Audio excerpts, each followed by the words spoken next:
Welcome to the Unfiltered Mind podcast with me, your host, Sarah Eidman. So today I thought I would chat a little bit about my sporting background because I'd had a few questions on Instagram about how I'd got into running, like what was my sporting background, just kind of my sporting story that's led me to the grand old age of 29, and I'm now training for a 500 miler. So yeah, just kind of what that has been and my kind of journey to where I've gotten just now, I guess.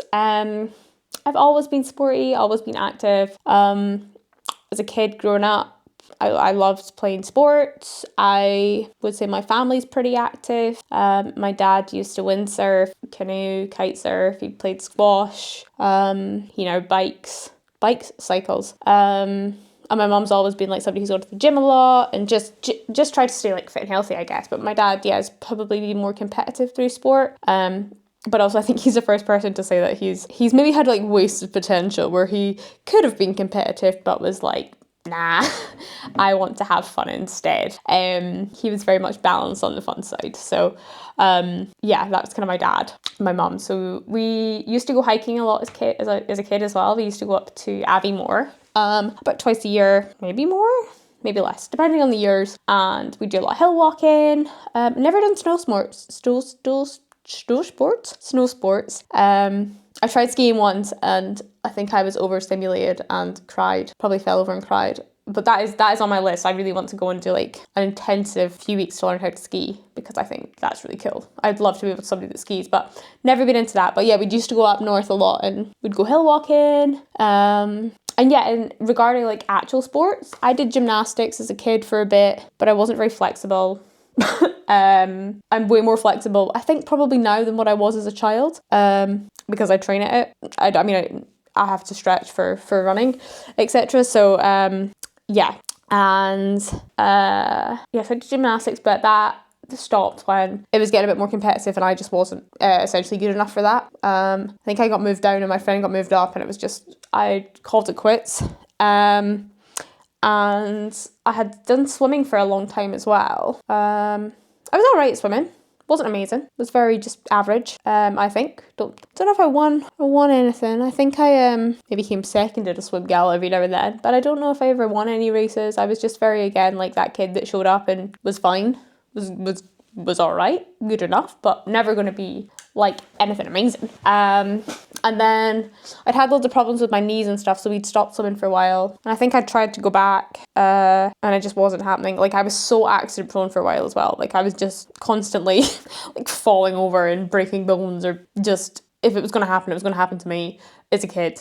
And I think that kind of really disrupted my kind of sporting maybe identity for a while. I just like didn't really know what I was doing maybe for a bit.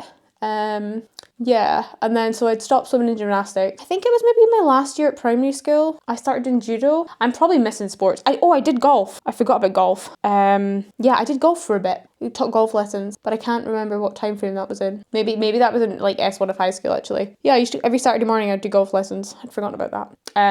Golf's not for me at the moment. Maybe as I get older, but right now golf is not for me. I did judo for a while. That was a good few years. I did judo. I used to go every Friday night. But again, none of the stuff I've done has been competitive. Like I just turn up, do my thing and leave. And then I did athletics. So that was my first kind of introduction to running, was in athletics. And I think that was my first year of secondary school. So I would have been like 12. Yeah, with athletics, I started going to athletics more for just maybe 2 years. I think I did it for 2 years, 12 to 14. And I used to do the long distance, which the long distance at that age is 8 to 1500 meters. So long. And I used to train, I think we went between 2 and 3 times a week for that. And again, I didn't win anything. I was probably in like the bottom group of I was in the bottom group of the kind of long distance section. But I used to turn up and I used to train really hard and I used to do what I could do. I was just never one of those people that excelled. Sport, I guess, especially athletics. Yeah, I only ever ran. I think I tried pole vault for a bit because that was like something we could do, and pole vault is very hard. As it didn't last very long. But yeah, I did definitely do like 800 to 1500 meters for a while, like 2 years or something. But I think I felt like I was almost too old to start athletics by that stage because everybody had been training from like primary school and I was just going in and I had I was very late to start athletics in a competitive club. because the club was really competitive, so I just I wasn't catching up. And then during that time as well, I used to play netball for school, and I did play for Fife for a little bit, but not in like the official squad team. Again, everything I did, I was fine. I was just never amazing at anything. And I'm okay with that. It made me a really kind of well-rounded, I think, person. Like, I didn't home in on one thing. And I played netball for a good few years, on and off. I played right up to uni, actually. But yeah, we're quite good at school. I quite enjoyed it at school, actually. I really liked netball. I liked training and stuff. But again, I was just never really good enough to take it seriously. And there was always so many other things going on. Like, there was always school, or I don't know what I used to do every single club there, I think, was possible at one point.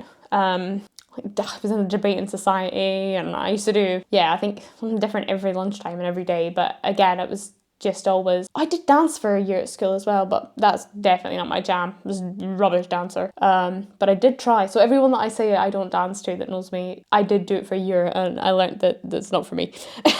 Definitely not for me, dance. So probably netball was my biggest thing that I wanted to do. And then when I was 14, I had to stop all sport because I got really ill. And ever since then, I never really found myself again through sport, I don't think. It became a kind of negative aspect in my life to an extent. I wasn't really allowed to do sport. It became something that was no longer just about the activity or the social side, or my health just wasn't good enough for that. So I think my relationship with sport really changed. And everyone always, especially now, people are like, what's your background in sport? And I'm like, you'd expect me to have one.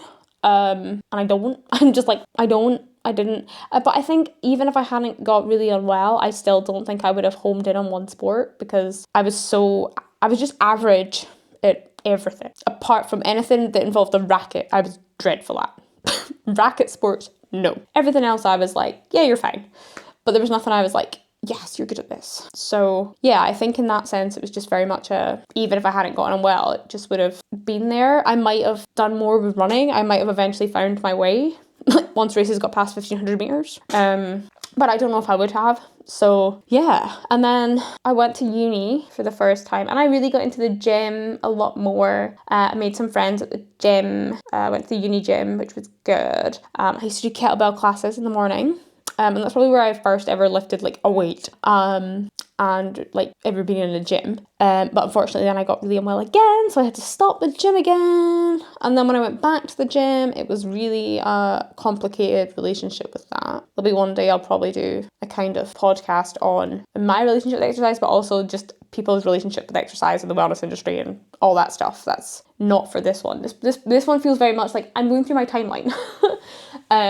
And yeah, so then when I finally went, and then I think when I was in between uni stuff, I went to the gym, but nothing was really, I was just gymming. I was just general gym goer. And then 2015, I went back. I ran the Scottish Half Marathon, which was my first half marathon in 2015, and it was the week after Freshers Week, my first time at uni, and I would really want to do it under 2 hours, and I done it my watch was like 1 hour 59:57, but my chip time was 2 hours and 1 minute because I'd stopped to go to the loo. And for training for that, oh my goodness, it was a wild ride. So I had become really friendly with a lady at my work. I worked in Tesco, and we had she was doing, I think she was doing the half, and I don't really know how I don't know if we signed up together. I can't remember. I really can't. But anyway, we used to train a little bit together for the half marathon. And there was one, I think it was our longest run, and it was 10 miles. And I think I cried a lot. I definitely had to sit down a lot. And I was just in bits. Like, it was just so hard. I remember just being like, this is so hard. But I think that year I also did maybe do a 10k race. Actually, now I'm thinking about it. There was a 10k race there as well. And I remember I'd done everything. I put my all into this 10k race. I think I got like 59 minutes or something. But yeah, this half marathon. And then during the half marathon, oh my goodness, it was so hard. I did not think I could do it. It was just, I was like, this is so hard, this half marathon. And then I did it, which was amazing. But it was just so tough. I'll never forget how tough it was. Like, I just wanted to sit down on I think I did sit down on the pavement and probably have a little cry at one point. And then I remember, so funny, because the halls I stayed in was right across from a Nando's. And I remember me and my flatmates went to Nando's, I think maybe the night I'd done the half marathon. And they're just like, you're walking so bad. Like, but I was so proud of myself doing that, I remember. Like, I was like so chuffed with myself. So that was 2015 in September. And then 2015, 2016, I did rejoin the netball at uni, but I wasn't in like the A squad. I was in like the kind of recreational squad. Never very good. I just kind of, I did 2 years of that. But it was good like to have that social side of things. And I was just never the same netball player that I was before I got sick. I think is a real issue with me. I was just like, I'm not the same player I used to be. And I found that frustrating at points. And then also 2015, 2016, I done my first ever Les Mills class at Virgin Active at the time. And I fell in love with gym classes. I just loved them. And I thought it would be a good job to have while I was at uni. So I decided I would train to be a fitness instructor. So I did my group exercise in the summer of 2016 on my uni break. And then by 2017, I had started, I'd done my body balance training. I started teaching fitness classes. Also during that time, in 2017, I had done my first obstacle race, Men's Health, in Edinburgh. So that was that was just something new. I'd never thought about, it just hadn't really crossed my mind, to be honest. But somebody had a ticket going or something, so I decided to do it, and I met a really close friend doing it as well. So I've had a lot of good memories with her. And I do remember feeling completely in my depth. Like, a lot of it was running, but also there was a lot of obstacles, and I was like, I have not much upper body strength. Like, I'm not very good at this. But I really enjoyed it. It was good. And it was just fun. And that is kind of probably what got me into running-ish. I don't think I really trained that much running, to be honest, when I did obstacle racing. I did run, but I'd more done fitness classes. I can't remember, to be honest. But I did do quite a few obstacle races. Not loads and loads, but that was my thing for a while. I did a few Tough Mudders, a few Spartan races, a few more like local races. And my big one that I'm really proud of is I went out to Vegas and done World's Toughest Mudder. So that was 24 hours in the desert of loops. The 5 mile loop, and yeah, there was just like loads of obstacles, obviously, and you ran. And I think my main thing was that if there hadn't been obstacles, I would have absolutely aced this. And I realised like I suck at the upper body obstacles. Like, it's not for me. But I was really holding on. I think for the friendship group I was in at the time, we all kind of did it, and I just really wanted to be part of that group. So I just was like, I'm going to do obstacle racing. This is what I can do now. I can make this my identity for a while. But I was just never... The running I was grand at. Put me in obstacles, I was like, I'm just not good at this. Like, I can jump over a wall and stuff, but it was all the kind of more technical upper body. I was just not getting... I did get better at it, but I was just never good enough, I don't think. I don't feel personally, for what I wanted to do. So I kind of stepped back from that for a while. And I was working a lot with gym classes. And I really started to run a lot more the following year. So like maybe, I don't know, when was that? 2019 maybe? I started to kind of increase my running. In 2020. Oh no, yeah, it must have been 2019. The running started increasing quite a lot. And then obviously good old COVID hit us in 2020. And that's where I really ramped up. But before that, I had signed up for the Edinburgh Marathon. And I never got the start line of a marathon. Like, I just couldn't get myself on the start line, whether that was I've got an injury, I had COVID, I had a bad back. Like, I just could never get myself on the start line. And yeah, my running properly really probably kicked off in 2019. My last year at uni, I really started to run too much. And none of it was structured. So I've always had this relationship with exercise where I wanted to do more and be more, and just, you know, I'd had a few PTs or coaches or whatever, but I hadn't really had a goal that I could focus on tangibly. And because my job was doing fitness classes, and Les Mills is where you have to actually do those classes, and then I would train on top of that, I just never had a balanced relationship with exercise. And that heightened in lockdown, where my running increased to an insane amount a day, because I was using my once a day, but I was going out for once a day, but just a very long time. And then I couldn't work during any of the lockdowns. So I just ran and ran and ran for my own sanity. And I think I have a very selective memory of that time, because I'm like, oh, it was fine. I imagine it was not fine, but I have a selective memory of it was fine. I was just going out running, it was fine. But I'm pretty sure it probably was not fine. And then after the lockdowns finally finished, I then went back to work, but I decided I would work full-time as a fitness instructor. So I ended up at one point doing about 32 classes a week whilst training for a marathon. And that was when I realised this is not sustainable anymore. I was just injured all the time, and yeah, I don't want to go into it yet. It's not for this topic, but yeah, it just wasn't a great period, and I will completely admit I was over-exercising, overtraining, had a really negative relationship with it. And somehow, don't ask me how, because it was a really difficult time of my life, I got on the marathon start line in October 23.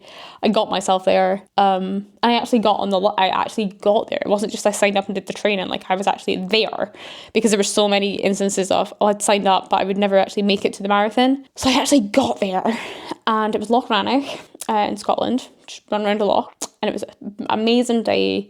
I didn't really tell people about it, but my parents were there supporting me, which was amazing. And I am so damn grateful I got on that start line. And my marathon time wasn't amazing. It was 3:08. There was 300 meters of elevation, and I wasn't in carbon shoes. I'd love to see what I could do in a marathon with carbon shoes, but and on flat, but I'll do that at some point. And then from there, I was like, hey, maybe let's see what else we can do. And I just got the bug. So then after the marathon in 2023, that was October, the November, I saw I signed up for like, I think 5 days before, or like the last day you could sign up for it, maybe it was like 7 days before, the John Muir Way Nocturnal, which is a 6-hour loop.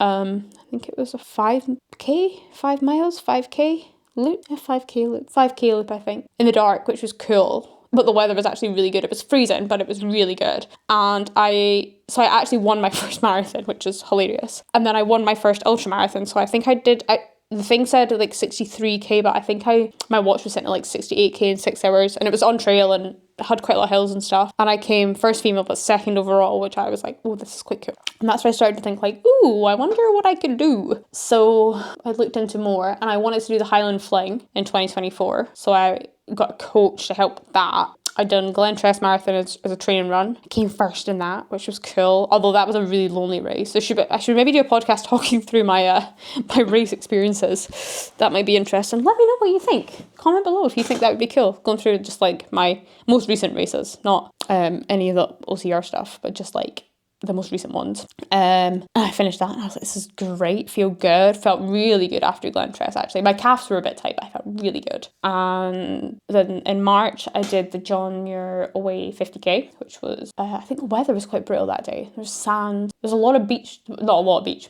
that sounds like extreme. There was a bit of beach to run on.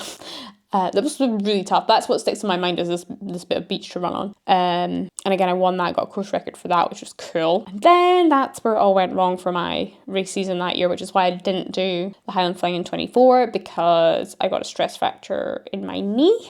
And I now know it was a stress fracture, burst, cyst, and tendonitis in my calf and hamstring. So that resulted in me like not being able to walk. So my Highland Flying dreams were gone, because it just wasn't possible. So at that point, I'd stopped working with the coach I was working with, just because financially it made no sense. I couldn't run. I wasn't going to be able to do the race, and I was just a bit like, And I'd hoped to do the Edinburgh Marathon, and I was not ready for the Edinburgh Marathon last year. Even I wanted to try and get a fast marathon time, but my knee was just not there. And I kind of reached out to a coach in the March. So it was when I had my stress fracture in my knee that I thought about my project, and I reached out to him to ask him if he would help with that. He does running analysis, but he also coaches. So I just reached out to him, and we kind of said, yeah, come in and chat. And I think it was after our first chat, I was like, yeah, so I actually just went into an ultra the weekend, because my knee didn't feel up to do anything fast. Maybe wasn't my brightest idea in the world anyway, but once I decide on something, I tend to do it. So I decided I would run an ultra called the Full Tilt Ultra, which had 2 Munros, 58k, one of the hottest days of the year. I had a great day out that day. It was great. I was so hot, but I had a great day out. I came third, which I was happy with, because I hadn't run more than 10k, I think, in 3 months or something. 2 months. I was just having a good day out. It was great. And then I started working with this coach, the previous coach. And we did Run the Blades Ultra 50k, which again, I was just kind of having a day out, podding about place. won that one. I think only by 4 minutes, though. It wasn't as my normal like half an hour stretch. But that was through a wind farm. It was boring. Maybe I do need to do race reviews.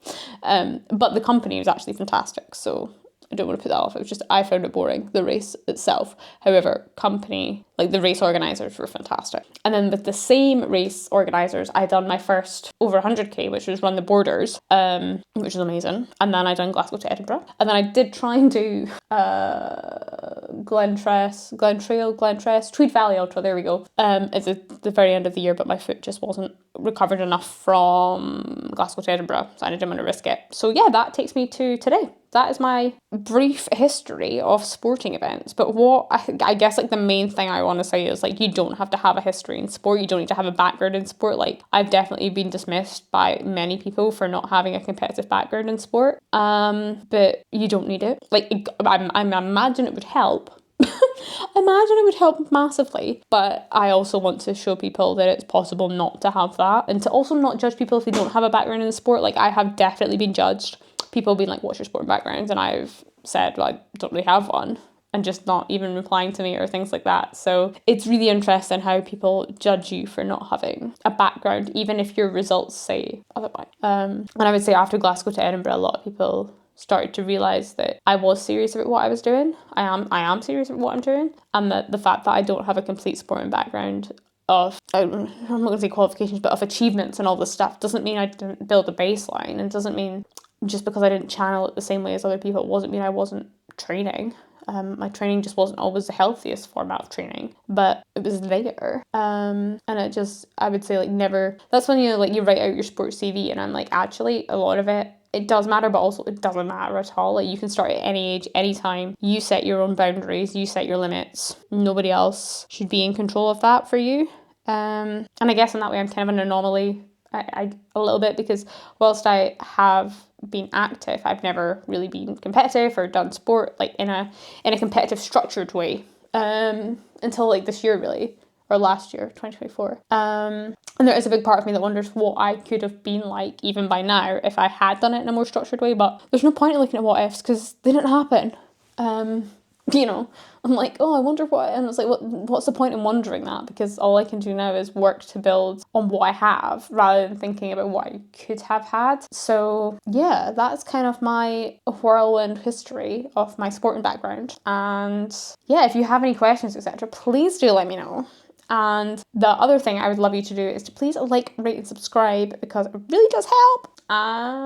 Yeah, then I'm going to do an episode on North Coast very soon to kind of talk more about that, more about my ideas about that, just all things for the North Coast 500, which is 16 weeks today. I was going to say 4 weeks today. Oh my god, no, I'll be in panic mode by that point. No, I won't. I'll have trained well and I will be ready by that point. But yeah, 16 weeks today, I'll be there. I'll be out running still. Day one, I'll be trudging away, plodding and breathing is my go-to for that. So yeah. I hope that was a ramble and a half, but somewhat useful to everybody. And I will, have a good week, everybody. Have a good life. Just have a lovely week. See if you can unfilter your thoughts at some point. And yeah, I'll catch you next time.